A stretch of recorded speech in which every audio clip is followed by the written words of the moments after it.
அனைவருக்கும் வணக்கம் கைஸ். நம்ம இதை பற்றி பார்க்க போனால் CSF central industrial security force military of டிஃபென்ஸுக்குள்ளே வருது. இப்போ நீங்கள் அப்ளிகேஷன் போடக்கூடிய நாட்கள் பர்மனன்ட் ஜாபா ரெகுலர் ஜாபா என்ன வேலைக்கு அவங்க ஆட்கள் எடுக்கிறான்றது தெளிவாக வீடியோவில் பார்ப்போம். வீடியோ ஸ்கிப்னா பாருங்கள், ரொம்ப ஷார்ட்டாக முடிச்சிடலாம், வீடியோ ரொம்ப லென்த்தாக வேண்டாம். இதோட அப்ளிகேஷன் ஸ்டார்டிங் டேட் பார்த்தீங்கன்னா 3/2/2025 அன்றைக்கி அப்ளிகேஷன் ஸ்டார்ட் ஆகுது. முடியக்கூடிய நாட்கள் பார்த்தீங்கன்னா க்ளோசிங் டேட் 4/3/2025 அன்றைக்கி அப்ளிகேஷன் முடியுது.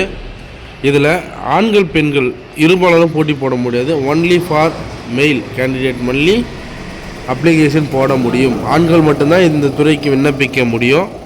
இதோட application driver, constable and pump operator இந்த துறைக்கு தான் அவங்க ஆள் ஜாப் கண்டக்ட் பண்ணியிருக்காங்க.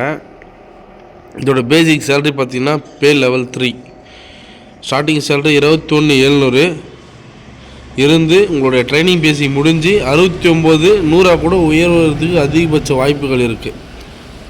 சரிங்களா? சென்ட்ரல் கவர்மெண்ட் ஜாப்பு, ரெகுலர் பேசிக் தான், டைரக்ட் என்ட்ரி. இது அப்ளிகேஷன் போடக்கூடிய நபர்கள் டைமை வேஸ்ட் பண்ணாதீங்க. உங்களுடைய எக்ஸ்பீரியன்ஸ் சர்டிஃபிகேட், உங்களுடைய licence, heavy motor vehicle licence வச்சுருந்தீங்கன்னா தாராளமாக நீங்கள் விண்ணப்பிக்கலாம். இதோட செலெக்ஷன் ப்ராசஸ் பார்த்தீங்கன்னா நீங்கள் ஆன்லைன் மூலிமா தான் விண்ணப்பிக்க முடியும், ஆஃப்லைன் கிடையாது. நீங்கள் ஆன்லைன் மூலிமா விண்ணப்பிக்கிறதுனால நம்மளுக்கு ப்ளஸ் பாயிண்ட் என்னான்னு பார்த்தீங்கன்னா நம்மளுக்கு கண்டிப்பாக அட்மிட் கார்டு ரிட்டர்ன் ஆகும். சரிங்களா? ஆஃப்லைன்னா சின்ன சின்ன குறைபாடுகள், ஏதோ ஒரு ஃபில்லிங் மிஸ்டேக்,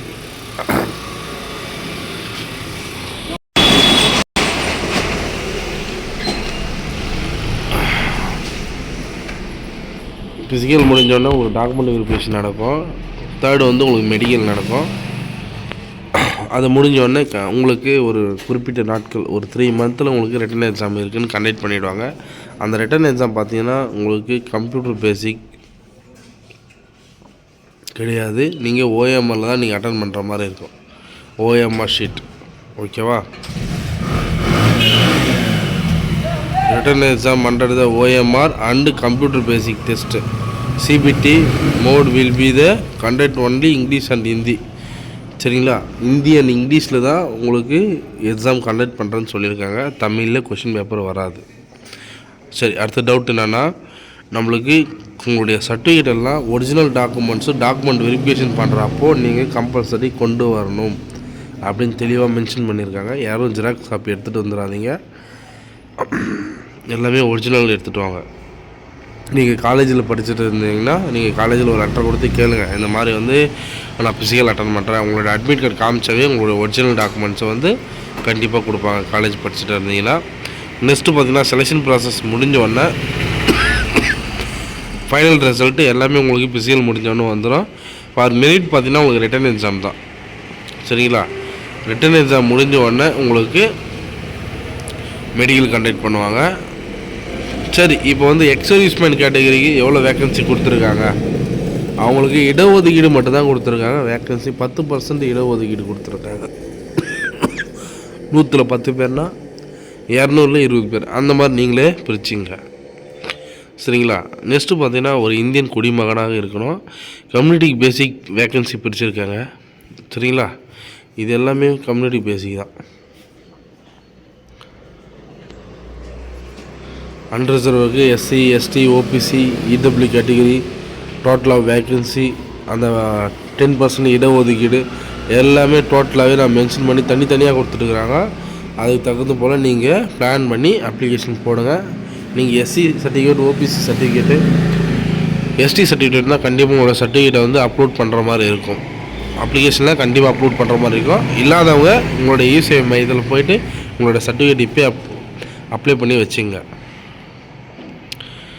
கம்யூனிட்டி பேசிக் நீங்கள் எஃபெக்ட் போடக்கூடிய நபர்களாக இருந்தீங்கன்னா கண்டிப்பாக உங்களுக்கு அப்ளிகேஷனோட உங்களுடைய சர்டிஃபிகேட் மெயினாக அப்லோட் பண்ண சொல்லுவாங்க. அப்ளிகேஷன் போடும்போது கம்பல்சரி வேணும். சரிங்களா? நெக்ஸ்ட்டு உங்களுடைய Aadhaar proof and PAN card proof ஏதாச்சும் ஒன்று அட்டாச் பண்ணணும். ஆதார் ப்ரூஃப் இல்லைனா பேன் கார்டு ப்ரூஃப், ஓகேவா? இந்த லைன் கரெக்டாக மென்ஷன் பண்ணி பார்த்து அப்ளிகேஷன் போடும்போது உங்களுடைய ஐடி ப்ரூஃப் ஏதாச்சும் ஒன்று வேணும்னு சொல்கிறாங்க. இது உங்களுக்கு ரிட்டன் எக்ஸாம்லேருந்து ஃபைனல் வரைக்கும் உங்களுக்கு மெடிக்கல் வரைக்கும் உங்களுக்கு ஐடி ப்ரூஃபுக்கு கம்பல்சரி தேவைப்படும். ஃபிசிக்கல் அப்போது டாக்குமெண்ட் வந்து இல்லைன்னா உங்களுடைய ட்ரேட் டெஸ்ட்டில் நீங்கள் ஃபெயில் ஆனாலும் சரி, சரிங்களா, கண்டிப்பாக உங்களுக்கு அன்றைக்கே ரிசல்ட் கொடுத்துருவோம்.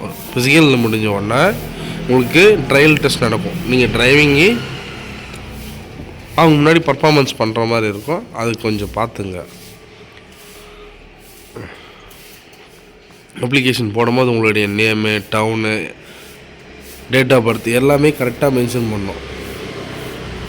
சரிங்களா, கரெக்டாக மென்ஷன் பண்ணோம். அது தகுந்த மாதிரி ஃபில் பண்ணிங்க. ஃபிசிக்கல் முடிஞ்சோடனே ரிட்டன் எக்ஸாம் முடிஞ்சோடனே மெடிக்கல். இது 3 ப்ராசஸுமே வந்து ஒன்று ஒன்றா முடியும் போது தான் உங்களுக்கு தெரிய வரும்.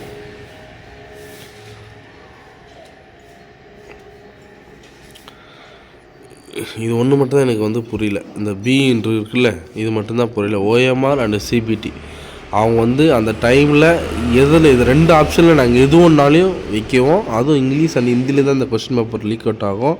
உங்கள் லாங்குவேஜில் வராது. நம்ம தமிழ்நாடு சார்ந்தவர்களுக்கு கண்டிப்பாக நீங்கள் இங்கிலீஷில் மட்டும்தான் அட்டன் பண்ணுற மாதிரி இருக்கும். அதனால் நீங்கள் உங்களுடைய எஃபெக்டை வந்து படிக்கும் போதே வந்து எப்படி கன்வெர்ட் பண்ணணும், சில வார்த்தைகளெல்லாம் நீங்களே ஒரு ட்ரான்ஸ்லேஷன் பண்ணுற மாதிரி பிளான் பண்ணிங்க. ஏன்னா தமிழில் கொஸ்டின் பேப்பர் வராது. சரி ப்ரோ, இதோட வயது வரம்பு 27 வயசுக்குள்ளே இருக்கணும். சரிங்களா, 21லேருந்து 27 வயசுக்குள்ளே இருக்கணும். டேரெக்டாக இதோட போஸ்டிங் பார்த்தீங்கன்னா ஜிடி, கான்ஸ்டபிள், ஃபயர்மேன், ட்ரேட்மேன் அந்த மாதிரி கேட்டகரியில் நீங்கள் சிஎஸ்எஃப்பில் முடிச்சுட்டு இருந்தீங்கன்னா, ஒரு ரிட்டையர்மெண்ட் ஆளாக நீங்கள் இருந்தீங்கன்னா ஒரு 3 இயர்ஸ் கம்ப்ளீட் ஆகிருக்கணும். 3 இயர்ஸ் கம்ப்ளீட் ஆகிருந்தால் மட்டும்தான் இதுக்கு நீங்கள் விண்ணப்பிக்க முடியும். எக்ஸர்வீஸ்மேன் கேட்டகரிக்கு சிஎஸ்எஃப்பில் நீங்கள் டியூட்டி பார்த்துருந்தா மட்டும்தான், ஓகேவா. மற்றபடி மற்ற எஸ்சி, எஸ்டி, ஓபிசி கேட்டகரி இருந்தால் 27 வயசுக்குள்ளே இருக்கணும். அது நம்ம சரிங்களா. எக்ஸர்வீஸ்மேன் கேட்டகரியில் வரமாட்டோம். இதில் ஸ்பான்சர் இருக்குது.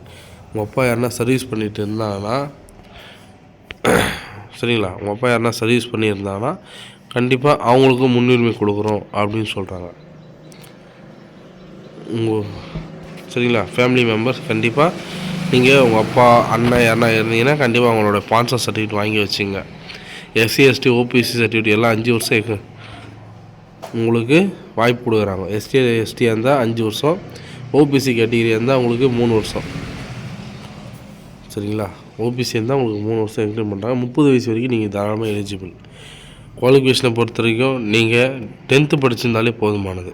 மெட்ரிகுலேஷன், சரிங்களா, மெட்ரிகுலேஷன் இல்லாமல் ஏதாச்சும் ஒரு 10th ஈக்குவலாக இருக்கிற நீங்கள் கல்வி தகுதி முடிச்சிருந்தாலே தாராளமாக இதுக்கு விண்ணப்பிக்கலாம்னு சொல்லியிருக்காங்க. ஸ்டேட் போர்டு அண்ட் சென்ட்ரல் கவர்மெண்ட்டில் மட்டும் தான் நீங்கள் அதை பண்ணியிருக்கணும். சரிங்களா, உங்களுடைய சான்றிதழ் வந்து ஸ்டேட் கவர்மெண்ட் அண்ட் சென்ட்ரல் கவர்மெண்ட்டில் அங்கீகரிக்கப்பட்ட ஒரு சான்றிதழாக இருக்கணும். நெக்ஸ்ட்டு பார்த்தீங்கன்னா உங்களுக்கு ஹெவி மோட்டார் வெஹிக்கிள் லைசன்ஸ் இதெல்லாம் இருந்தால் மட்டும்தான் நீங்கள் விண்ணப்பிக்க முடியும். Heavy motor vehicle or transport vehicle, light motor vehicle and motorcycle with gear. நீங்கள் 4 வீல் லைசன்ஸ் வச்சுருந்தாலே தாராளமாக இதுக்கு விண்ணப்பிக்கலாம். எல்லாருக்கும் ஏஜ் எல்லாம் ரொம்ப இருக்கும்னு நினைக்கிறேன். 27 வயசுனா பெரிய விஷயந்தான். நெக்ஸ்ட்டு இதுக்கு ஃபிசிக்கல் என்னான்றதை நம்ம பார்த்துருவோம். சரி, நம்ம தமிழ்நாட்டில் இருக்கிறவங்க எந்த இடத்துல நம்ம செலெக்ஷன் அட்டன் பண்ணுற மாதிரி வரும் கொடுத்துருக்காங்க பாருங்கள். ஆந்திரா, கர்நாடகா, கேரளா, பாண்டிச்சேரி, தமிழ்நாடு, தெலுங்கானா இவங்க எல்லாமே வந்து இவங்க தான் கண்காணிக்குவாங்க சவுத் ஜோனை பொறுத்த வரைக்கும். சரிங்களா, சென்னை ஆவடியில் தான் சிஎஸ்எஃப் சென்டர் இருக்குது. உங்களுடைய ஃபோட்டோ, சிக்னேச்சர் எல்லாமே வந்து எந்த கேபியில் இருக்கணுன்றது அதுவும் தெளிவாக மென்ஷன் பண்ணி சொல்லியிருக்காங்க. நீங்கள் சிக்னேச்சர் அண்ட் ஃபோட்டோ அப்லோட் பண்ணும்போது 4.5 ஹைட்டு வித்து எல்லாமே மென்ஷன் பண்ணி சொல்லியிருக்காங்க பாருங்கள். அதுக்கு தகுந்த போல் நீங்கள் க்ராப் பண்ணி ஃபோட்டோ அப்லோட் பண்ணுங்கள். சிக்னேச்சரும் சேம் அதே ப்ராசஸ் தான். இது வந்து ஃபோட்டோ, இது சிக்னேச்சர், இது டாக்குமெண்ட்ஸ் எப்பவுமே பிடிஎஃப்பில் தான் கேட்பாங்க. அதுவும் பிடிஎஃப் வந்து 1 KBக்குள்ளே இருக்கணும் உங்கள் டாக்குமெண்ட்ஸ் எல்லாம். ஃபஸ்ட்டு ப்ரிஃபரன்ஸு எல்லாம் வந்து எந்த மாதிரி கொடுத்துருக்காங்கன்ற பாருங்கள். ஃபஸ்ட்டு ப்ரிஃபரன்ஸ் இவங்களாம் டிபார்ட்மெண்ட் ஆளுங்க. டிபார்ட்மெண்ட்டில் சர்வீஸ் பண்ணவங்களுக்கு ஃபஸ்ட் ப்ரிஃபரன்ஸ் கொடுக்குறாங்க. அதிகபட்சம் யாரும் போட்டி போட வரமாட்டாங்க. இருந்தாலும் நான் சொல்கிறேன், எஸ்சி எஸ்டிக்கு எக்ஸாம் ஃபீஸ் கிடையாது. மற்ற எல்லா கேட்டகரிக்கும் ₹100 எக்ஸாம் ஃபீஸ் பே பண்ணுறாங்க. சரிங்களா? இவங்களுக்கு மட்டும் எக்ஸாம் ஃபீஸ் கிடையாது. ஆண்கள் மட்டும்தான் விண்ணப்பிக்க முடியும். அதனால் எல்லோரும் கொஞ்சம் விண்ணப்பிங்க. லேடிஸ்க்கு இதில் வாய்ப்பு கிடையாது. சரி, இப்போ ஃபிசிக்கலை பார்த்துருவோம். ஃபிசிக்கலை பொறுத்த வரைக்கும் நீங்கள் 800 மீட்ரு 3 நிமிஷம் 15 செகண்டில் நீங்கள் ப்ளேஸ்மெண்ட் பண்ணுற மாதிரி இருக்கும். சரிங்களா? லாங் ஜம்ப்பு 3 சான்ஸ் கொடுக்குறாங்க. High jump 3 chance. Long jump 11 feet.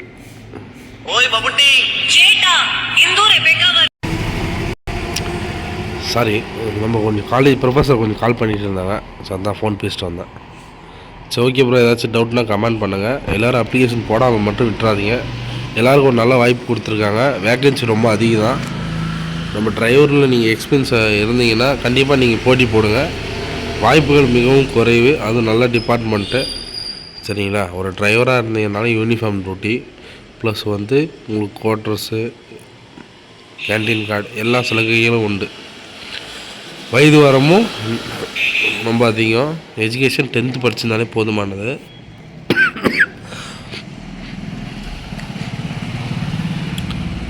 Exercise மேனுக்கு preference தராங்க. உங்கள் ஐடி ப்ரூஃபெல்லாம் அப்ளிகேஷன் போடும்போது எல்லாம் கொஞ்சம் பக்காவாக வைங்க.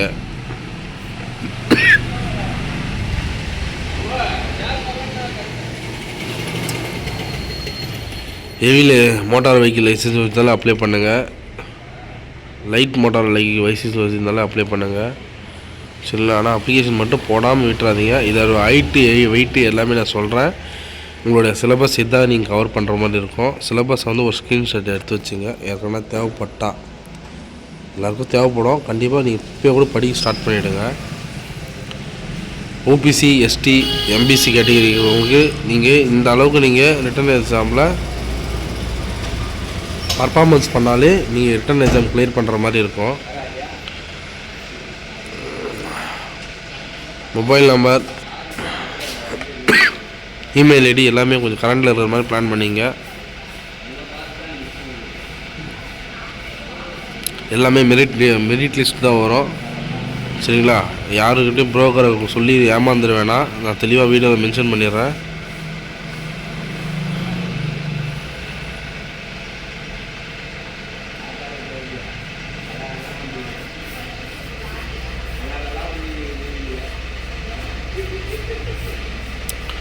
பர்மனெண்ட் ஜாப்பு, ரெகுலர் பேசிக் தான். சரிங்களா? One time registration. நீங்கள் லாக்இன் பண்ணிட்டு ஜஸ்ட் நியூ ரெஜிஸ்ட்ரேஷனை ஃபில் பண்ணிவிட்டு அப்புறம் லாக்இன் பண்ணி உங்களுடைய அப்ளிகேஷன் எல்லாம் சப்மிட் பண்ணுற மாதிரி இருக்கும். பர்சனல் டீட்டெயில்ஸு பேசிக் தான் எல்லாமே. நீங்கள் நெட் சென்டர் போனாலே அப்ளிகேஷன் போடுவாங்க. இல்லைன்னா நீங்கள் குரோம் மூலியமாகவும் நீங்கள் அப்ளை பண்ணலாம். குரோமில் போய்ட்டு டிஸ்க்டாப் மோடில் போட்டுங்க. நீங்கள் சிஸ்டம் பேசிக்கு உங்களுடைய டிஸ்பிளே ஓப்பன் ஆகிடும். அதுக்கு தகுந்த மாதிரி நீங்கள் பிளான் பண்ணிங்க. எஸ்எம்எஸ் இமெயிலுக்கும் உங்களுக்கு பர்மனெண்ட்டாக இருக்கிற மாதிரி பிளான் பண்ணிங்க. ஏன்னா ஃபைனல் வரைக்கும் உங்களுக்கு எல்லாத்துக்குமே அதில் தான் இன்டிமேட் பண்ணுவாங்க. அலர்ட் மெசேஜ் அதுதான். சரி, ஓகே ப்ரோ. ஏதாச்சும் டவுட்னா கமெண்ட் பண்ணுங்கள். மீண்டும் ஒரு நல்ல தகவலோடு சந்திப்போம். All government job update news. Thank you.